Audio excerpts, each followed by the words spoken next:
자, 우리 다 같이 사도신경으로 신앙 고백하심으로 기독교수의 예배를 시작하겠습니다. 전능하사 천지를 만드신 하나님 아버지를 내가 믿사오며 그의 아들 우리 주 예수 그리스도를 믿사오니 이는 성령으로 잉태하사 동정녀 마리아에게 나시고 본디오 빌라도에게 고난을 받으사 십자가에 못 박혀 죽으시고 장사한 지 사흘 만에 죽은 자 가운데서 다시 살아나시며 하늘에 오르사 전능하신 하나님 우편에 앉아 계시다가 저리로서 산 자와 죽은 자를 심판하러 오시리라. 성령을 믿사오며 거룩한 공회와 성도와 서로 교통하는 것과 죄를 사하여 주시는 것과 몸이 다시 사는 것과 영원히 사는 것을 믿사옵나이다. 찬송가 204장 부르시고 나서 홍일기 교수님 기도해 주시겠습니다. 주의 말씀 듣고서 준행하는 자는 반석 위에 터닫고 집을 지은 같아 비가 오고 물나며 바람 부딪혀도 반석 위에 세운지 무너지지 않네. 잘 짓고 잘 짓세 우리 집 잘 짓세 만세 반석 위에다 우리 집 잘 짓세 주의 말씀 듣고도 행치 않는 자는 모래 위에 터닫고 집을 지은 같아 비가 오고 물나며 바람 부딪힐 때 모래 위에 세운지 그게 무너지네. 잘 짓고 잘 짓세 우리 집 잘 짓세 만세 반석 위에다 우리 집 잘 짓세 세상 모든 사람들 집을 짓는 자니 반석 위가 아니면 모래 위에 짓네. 우리 구주 오셔서 지은 상을 줄 때 세운 공력 따라서 영영상 벌 주리. 잘 짓고 잘 짓세 우리 집 잘 짓세 만세 반석 위에다 우리 집 잘 짓세.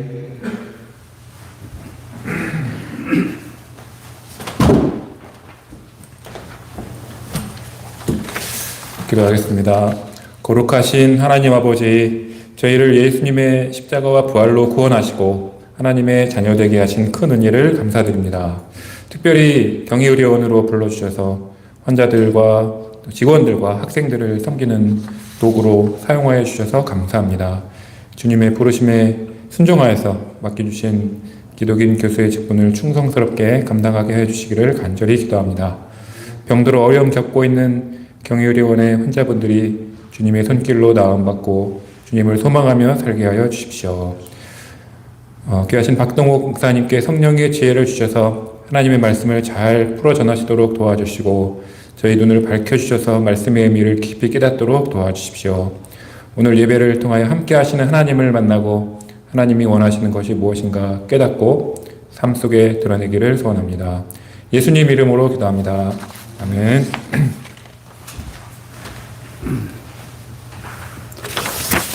자, 말씀을 보겠습니다. 전도서 7장입니다. 구약 955페이지.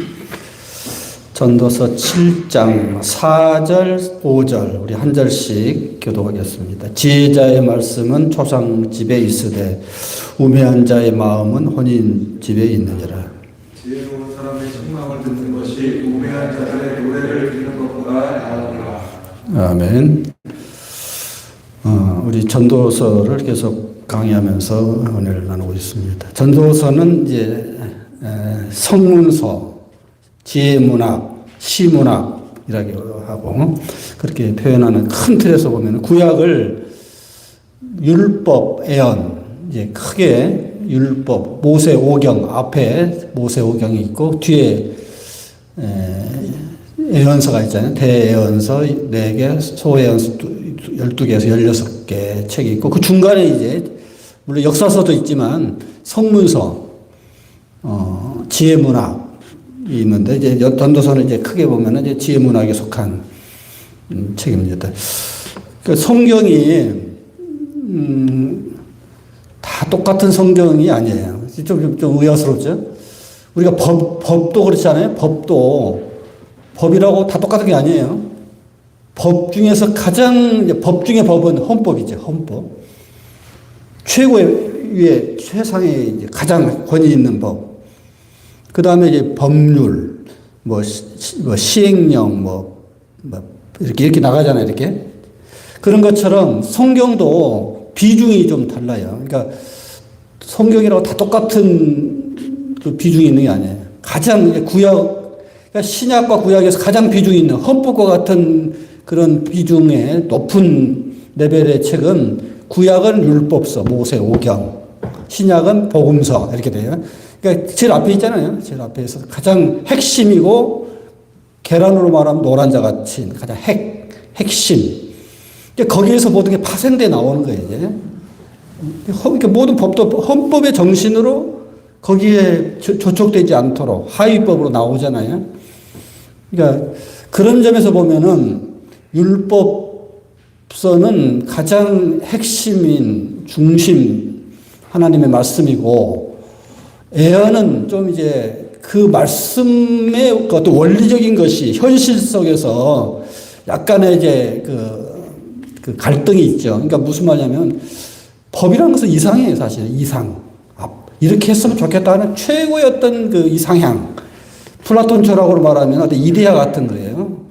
가장 그 인간이 꿈꾸는 가장 이상적인 바람직한 어떤 세계. 이데아 같은 것이고. 그런데 우리는 이데아에 사는 게 아니라 현실 속에 살잖아요. 그러니까 법은 이런데 현실은 이렇게 될 때 갈등이 생기죠. 저도 이번에 그 기소위원장으로 우리 노예 서로 부딪힘이 있어서 갈등이 있어서 이제 처리를 이제 거의 끝냈어요. 끝내면서 많이 느꼈는데 참 이상과 현실이라는 게 참 이렇게 힘들구나. 지금도 우리가 뉴스 들어보면 맨날 국회의원과 또 이 행정부 한 장관하고 막 서로 티격태격 하잖아요. 이런 거. 그러니까 그 법을 가지고 우리 사회는 한때 육사 나온 대통령이 잡았죠. 육사 물리적인 힘을 가진. 근데 지금은 이제 법조인들이 세계가 됐죠.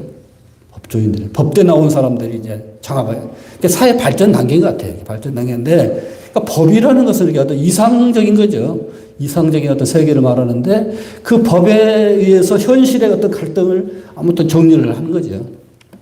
이게 문제인데 그런 점에서 보면 이제 애언은 뭐냐면은 법에서는 이랬는데 왜 현실이 왜 이러느냐를 따져 들어가는 것이에요.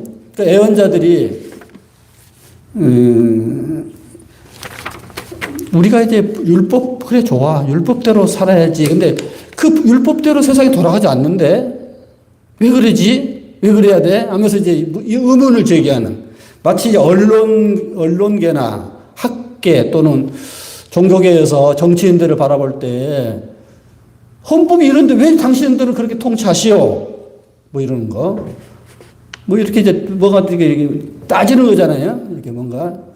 그러니까 그런 것을 우리 광야에 외치는 자의 소리죠, 일종의. 그러니까 힘이 있다고 너무 그렇게 세상을 지멋대로 막 하는 것을 보면서 법은 이런데 왜 그러시오? 이렇게 따지는 거잖아요. 언론도 그렇게 자꾸 그렇고. 사실 국회라는 것이 옛날 왕정시대에서 볼 때는 웃기는 것들이 이게.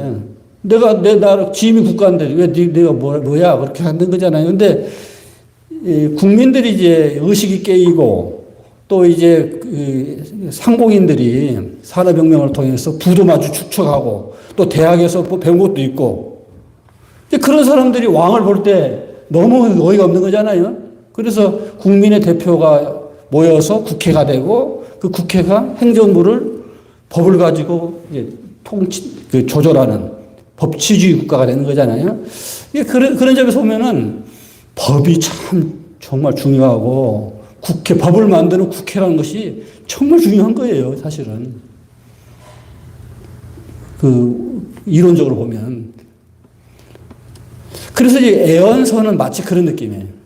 애언서는, 그래, 법이 있잖아. 근데 그게 왜 그렇게 안 해? 그 왕들이 왜 그렇게 안 하시오? 하고 비판하는 약간 법을 가지고 뭔가 현실의 정치인들을 이렇게 뭔가 이렇게 비난하기도 하고 책망하기도 하고 시정을 요구하기도 하고 그런 이제 느낌이에요. 그러니까 그런 점에서 보면은 통치자들이 예언자들을 좋아했을까요? 싫어했을까요? 싫어하죠, 당연히. 우리 세대는 고등학교 때부터 데모하던 세대예요. 유신 반대 운동, 대학 들어오면은 시위하고 맨날 그랬거든요, 맨날. 서울에 보면 서울역까지 가가지고 난리가 나고 그런 게 다 지금 우리가 민주화가 된 게 그냥 된 게 아니에요, 이게. 그냥 된 게 아니에요. 그런 끊임없는 그런 저항을 통해서 민주화가 됐죠. 이게 애언서는 마치 그런 느낌이에요. 애언서. 그러니까 똑같은 법이지만 앞에 율법서에서 말한 법과 애언서에서 말한 법이 여기는 이상적이고 여기는 좀 현실적인 그런 좀 느낌이 있다 한다면은 지혜문학은 또 뭐냐면은 이거 약간 이성적인 인간이 그래 종교 좋아 좋지 신앙 좋지 그런데 인간은 또 이성적인 또 측면에서 철학하는 사람들 과학하는 사람들은 이성을 붙잡는 거잖아요. 이성 세상이 돌아가는 이치 그걸 가지고 사람이라면 이렇게 살아야지. 요새 같으면 좀 인문학적인 사고예요. 굉장히 인문학적인 사고. 그래서 이제 우리가 이제 전도서라든지 잠언이라는 것은 다 이제 지혜문학인데 그거 다 인문학적인 차원에서 이해를 해야 돼요. 그래서 이제 성경을 채택할 때 우리 목사님들이 모여서 총회도 하고 다 하잖아요. 그런 것이 이제 종교 회의인데 그러니까 성경이 처음부터 한 대 뚝 떨어진 게 아니에요. 여러 가지 문서가 많아요. 문서가 많은데, 종교 문서가 많은데, 그것 중에서 우리 신앙에 좀 도움이 되는 교과서적인 어떤 틀, 교과서적인 어떤 모범. 그런 걸 좀 만들어보자 해서 만든 것이 성경이에요. 캐논이라고 그래요. 흔히 캐논. 캐논은 잣대란 뜻이에요. 잣대. 우리가 모든 것을 잣대로 재보는 거잖아요, 이렇게. 재보는데, 또 표준이죠. 척도가 돼. 그러니까 성경은 마치 그런 느낌이에요. 그래서 많은 책 중에서 구약 39, 신약 27, 39, 27, 66권이잖아요. 그것이 채택될 때 그냥 됐을까요? 엄청난 토론과 논쟁을 가지고 그때 하여튼 상고의 고통을 통해서 나오는 거예요. 그러니까 어제도 우리 노회 갔다 왔는데 노회나 총회 때 보면은 어떤 이슈를 가지고 치열하게 싸워요. 치열하게. 그러다가 이제 의견이 그러면 과반수 표결로 하든지 만장일치 하든지 하여튼 그러거든요. 그런 것처럼 성경으로 채택될 때도 마찬가지. 그러니까 우리가 이제 약간 이런 식으로 접근하면은 굉장히 이제 우리 평신도 입장에서 볼 때는 성경을 그런 식으로 접근하면은 좀 신성한 의미가 사라지는데 좀 그런 느낌도 있죠. 그렇지만은 역사적인 어떤 팩트를 이야기하면은 성경을 채택할 때도 수없이 지금도 마찬가지예요. 지금도 우리 천주교하고 개신교가 캐논을 이렇게 정할 때도 천주교는 우리가 인정하지 않는 우리가 볼 때는 외경이라고 하잖아요. 외경. 캐논, 정경 외 밖에 있는 마치 교과서 밖에 있는 참고서 있죠. 그런 느낌이에요. 외경은 우리가 볼 때 참고서인데 천주교에서는 교과서예요. 뭐 마카비서라도 이렇게 있어요. 거기는 우리는 마카비서 같은 거 안 보죠. 봐도 그냥 뭐 참고하는 정도 그 정도지 성경이라고 말 안 해요. 그러니까 그런 차이가 있어요. 다 있어요. 복음서 4개만 있는 줄 아세요? 많아요. 복음서도. 도마 복음서도 있고 빌립보 복음서도 있고 베드로 복음서도 있고 많아요. 마리아 복음서도 있고. 근데 왜 4개만 있을까요? 이게 종교 회의에서 결정하는 거예요. 무슨 말하고 싶어 하냐면은 구약에서 지혜 문학은 굉장히 논란이 많았다는 거예요. 이걸 뭐 어떻게 성경으로 채택해? 말도 안 되지. 그런 느낌이 책이에요. 그러니까 그렇게 봐야 돼. 아까 그래서 내가 비중 이야기를 했는데 율법서를 볼 때 그 비중하고 이 지혜 문학을 볼 때 비중이 좀 달라요. 그런 데 볼 때 갈 길이 많은데 일단 그 정도 알고 이제 들어가 봅시다. 이제 제가 16절 부분에서 그걸 좀 설명하고 싶어 하는데 16절에서 이제 그걸 좀 설명할게요. 봅시다. 이제 지혜자의 마음은 초창집에 있으되 우매자의 마음은 혼인집에 있다. 그러니까 지혜로운 사람은 죽음의 문제를 깊이 생각하고 좀 어리석은 사람은 잔치집 먹고 마시고 막 즐기는 거기에다 삶의 비중을 두고 그렇죠? 우리가 되게 보면은 초상집에 가면은 뭔가 인생을 다시 한번 돌아보기도 하고 나도 언젠가 죽을 텐데 하면서 뭔가 좀 자신의 삶을 한번 성찰해 보기도 하고 그러죠? 그러니까 지혜자는 그렇다. 그 다음에 지혜로운 사람의 책망을 듣는 것이 우매자의 노래를 듣는 것보다 낫다. 책망 들은 건 다 싫지만 그래도 지혜로운 사람이 해주는 책망은 참 좋은 거죠. 우리가 참 약도 쓴 것이 약이 되잖아요. 쓴 게 약이고 달콤한 것은 전부 먹는 것도 그렇고 모든 것이 다 달콤한 것은 사람을 타락해 하고 좀 건강에 좋지 않는 것이 많죠. 그러니까 그런 거죠. 예, 마치 지혜로운 자는 듣기는 싫어도 그 좀 불편한 진실 그걸 듣는 것이 우매자가 부른 노래보다 낫다. 우매자의 웃음소리는 숲 밑에서 가시나무가 타는 것 같은 이것도 헛되다. 다 똑같은 맥락이에요. 탐욕이 지혜자를 우매하게 하고 뇌물이 사람의 명철을 망하게 한다. 탐욕. 그러니까 우리가 사실 욕망이라는 게 참이 묘한 건데 모든 종교에서 추구하는 것 중에 욕망을 어떻게 컨트롤하냐. 금욕. 이건 아예 그냥 욕심을 없애버리려고 영에 수렴하도록 그 정도 극단적인 것으로 몰아가는 것을 금욕주의라고 그러죠. 금욕주의. 근데 왜 그렇게 우리가 이제 어느 종교나 이렇게 욕망을 이렇게 나쁘게 버리냐면은 그것이 결국 사람을 망하게 하더라.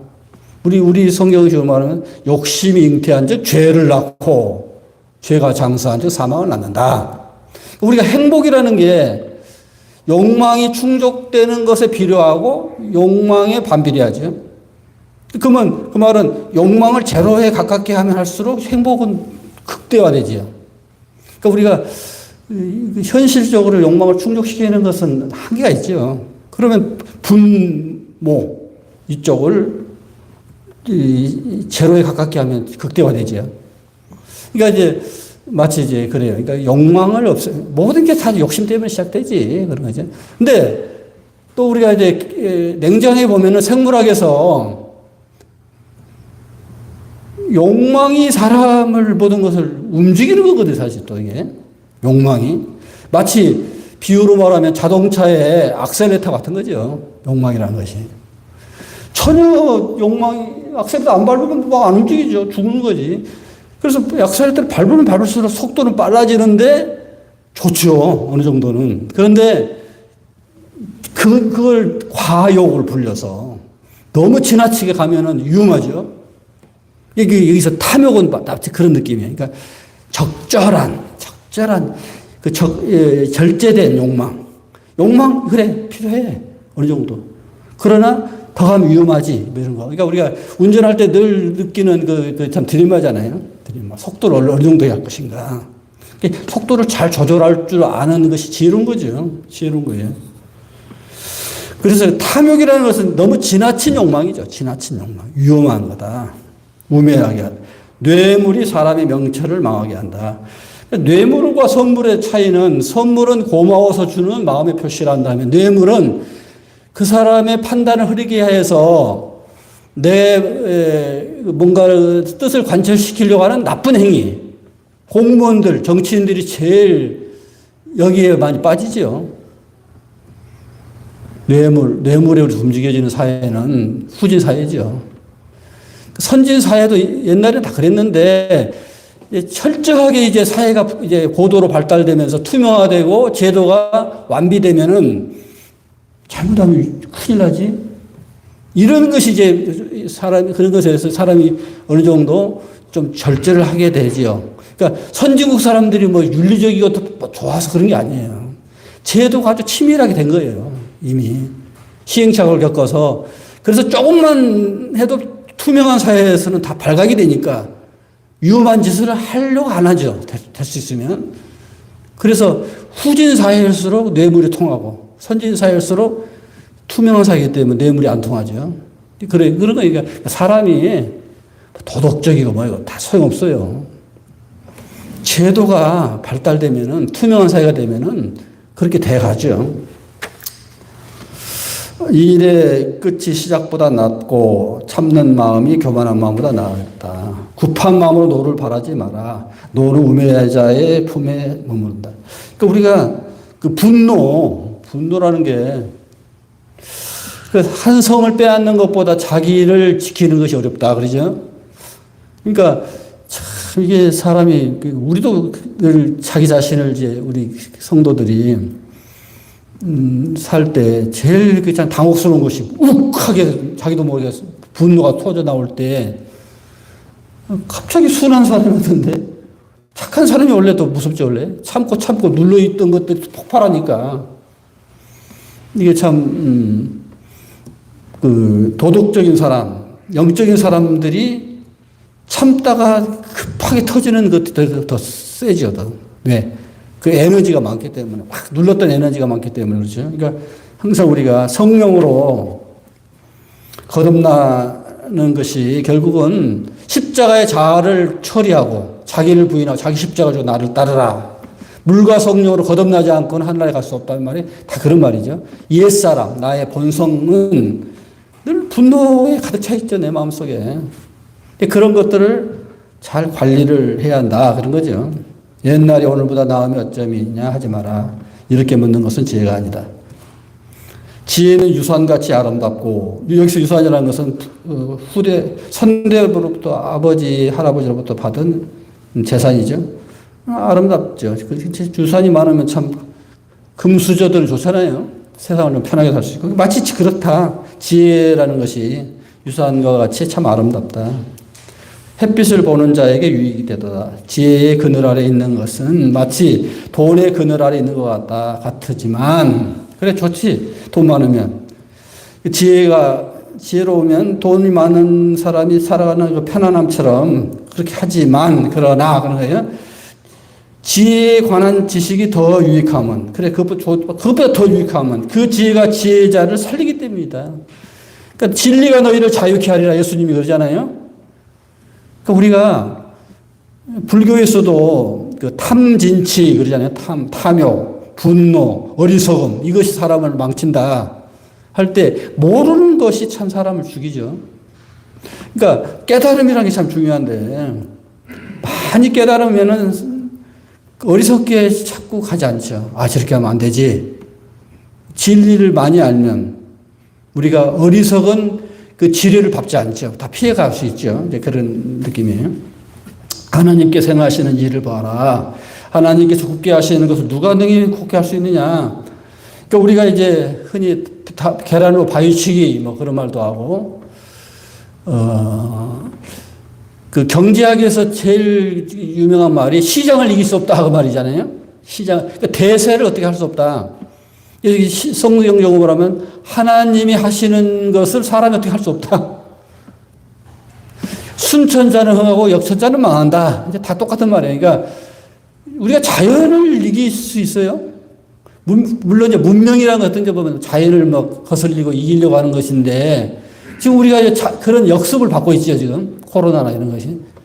얼핏 보면 문명이 자연을 이기는 것 같아서 자연을 인간에 유리하도록 이렇게 변형시키는 그것이 참 좋은 것 같죠. 근시안적으로 보면. 근데 큰 눈으로, 멀리, 큰 틀에서 보면은 큰일 나요.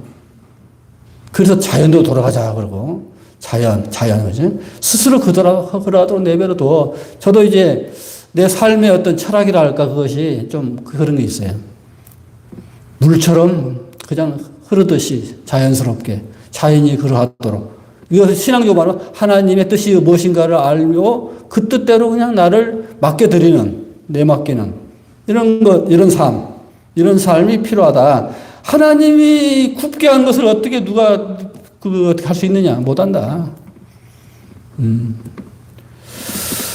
형통한 날에는 기뻐하고 곤고한 날에는 돌아봐라.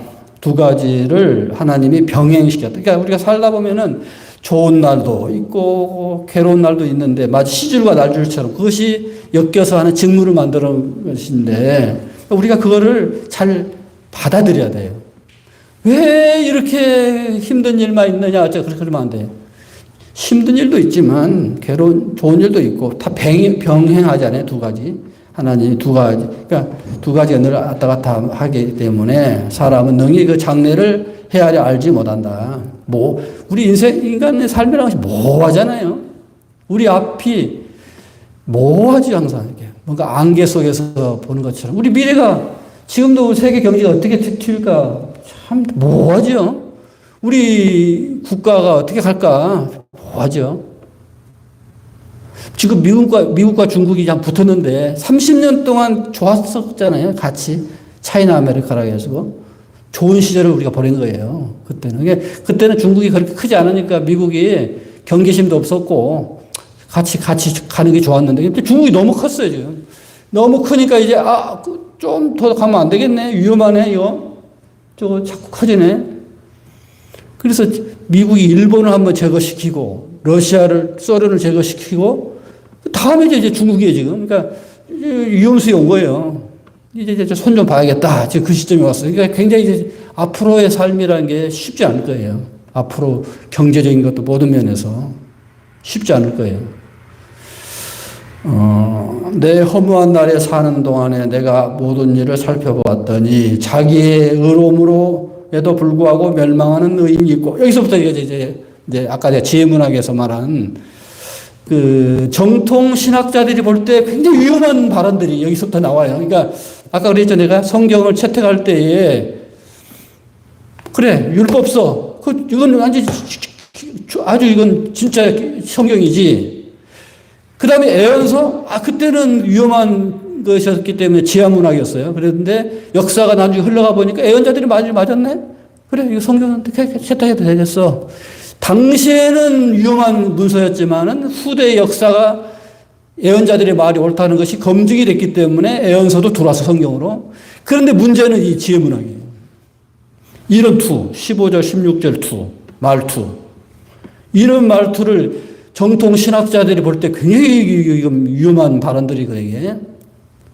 허무한 날에 사는 동 내가 모든 일 살펴봤는데 현실을 보니까 말이에요. 현실을 보니까 그렇게 의롭게 삶에도 불구하고 멸망당하는 의인이 있더라. 이런 거예요. 이게 이제 신명기 28장에 하나님 말씀에 순종하는 자는 이러이러한 복을 주고 불순종하는 이러이러한 벌을 준다. 이게 아주 수학 공식처럼 딱 나와 있잖아요. 너희들 믿음대로 살아야 돼. 하나님 말씀대로 의롭게 살아야 돼. 그럼 복 줄 거야. 말씀대로 살지 않고 거역하면은 하나님이 심판할 거야. 이렇게 돼 있잖아요. 수학 공식인 거예요, 이게. 근데 아까 애언서에서 애언자들도 약간 그걸 이제 모순을 제시를 했잖아요. 그랬는데 왜 그래? 그런 거잖아요. 비판했잖아요. 그런데 이게 검증이 됐어요. 역사가 나중에 이스라엘이 멸망당하고 막 바벨론 포로로 갔기 때문에 애언자들이 그렇게 말했던 것이 현실화됐거든. 그러니까 훗날 이제 애언서가 이제 성경으로 들어왔어요. 근데 지혜문학은 마지막에 들어올 때 굉장히 논란이 많았어요. 이런 말투예요. 율법서에 의하면 의로운 사람은 축복받고 의인은 잘 된다고 했는데 이게 뭐냐 이게 되는 거죠. 애언서보다 더 나간 거예요, 이게. 더 나간 거예요. 또 자기의 악행에도 불구하고 장수하는 악인이 많으니 있으니 16절 굉장히 위험한 말이 나와서 지나치게 의인이 되지 마라. 지나치게 지혜자도 되지 마라. 어찌 스스로 패망하려 하느냐. 이런 부분. 여러분 이 느낌을 아시겠어요 지금? 이 느낌을 아셔야 돼요.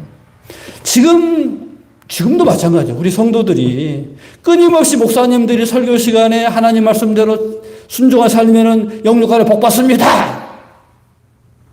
그렇게 아멘 하고 갔단 말이죠. 세상에 나갔어요. 월요일부터 토요일까지 살아봐요.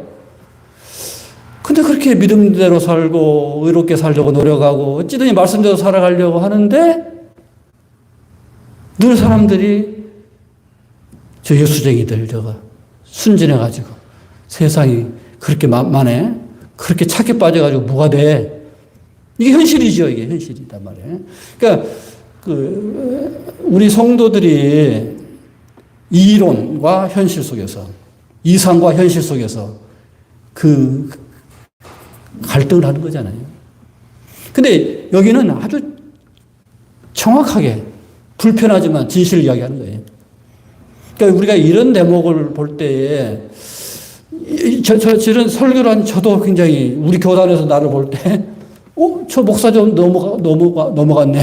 선을 넘네. 뭐 이렇게 될 수도 있어요. 지금. 이런 부분이. 그러니까 그런데 아까 말한 것처럼 정경화될 때도 논쟁이 있었고 지금도 진행 중이고 지금도 우리 현실이고 그럴 때에 이 지점이 중요하다는 거죠. 이 지점이 아주 중요하다. 이 부분은 좀 해야 하기 때문에 15절부터 다음 시간에 다시 한번 해야 할 것 같아요. 이 부분은 아주 중요한 대목이라 다음에 15절부터 다시 하는 걸로 하겠습니다. 기도하겠습니다. 사랑의 아버지, 오늘도 말씀을 통해서 우리가 많은 것을 깨닫게 하심을 감사합니다. 우리가 말씀을 우리의 삶의 기준으로 표대로 삼고 살아갈 때에 참으로 여러 가지 흔들림도 있고 갈등도 있지만은 어찌하든지 하나님의 말씀대로 살고자 하는 노력하는 우리 모든 성도들에게 하나님 은혜를 베풀어 주시옵소서. 이제는 우리 주 예수 그리스도의 무한하신 은혜와 아버지 하나님의 극진하신 사랑과 성령의 감동과 충만하심의 역사가 주의 말씀대로 살기를 원하는 사랑하는 모든 교우들 머리 위에 이제와 영원토록 함께 하시기를 간절히 축원하옵나이다. 네, 수고하셨습니다.